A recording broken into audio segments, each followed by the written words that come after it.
والنازعات غرقا والناشطات نشطا والسابحات سبحا فالسابقات سبقا فالمدبرات أمرا يوم ترجف الراجفة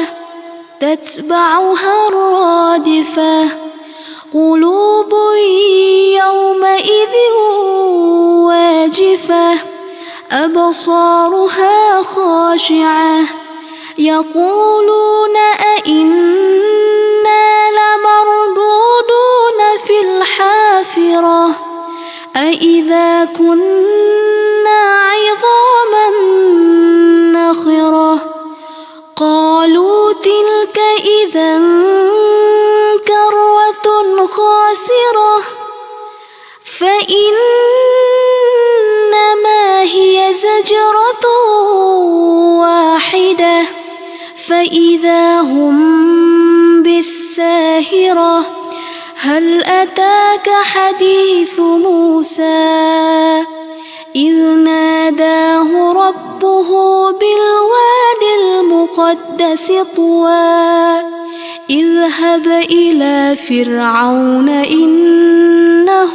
طغى فقل هل لك إلى أن تزكى وأهديك إلى ربك فتخشى فأراه الآية الكبرى فكذب وعصى ثم أدبر يسعى فحشر فنادى فقال أنا ربكم الأعلى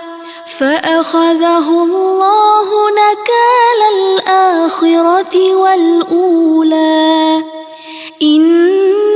في ذلك لعبرة لمن يخشى أأنتم أشد خلقا أم السماء بناها رفع سمكها فسواها وأغطش ليلها وأخرج ضحاها والأرض بعد ذلك دحاها أخرج منها ماءها ومرعاها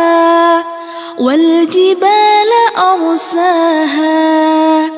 متاعا لكم ولأنعامكم فإذا جاءت الطامة الكبرى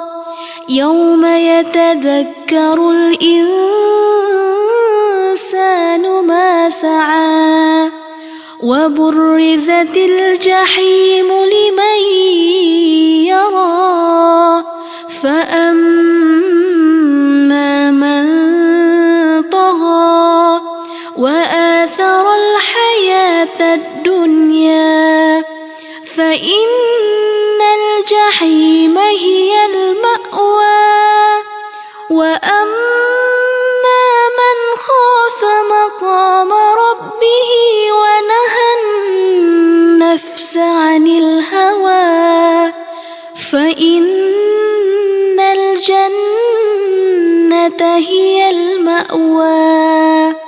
يسألونك عن الساعة أيان مرساها فيم أنت من ذكراها إلى ربك منتهاها إنما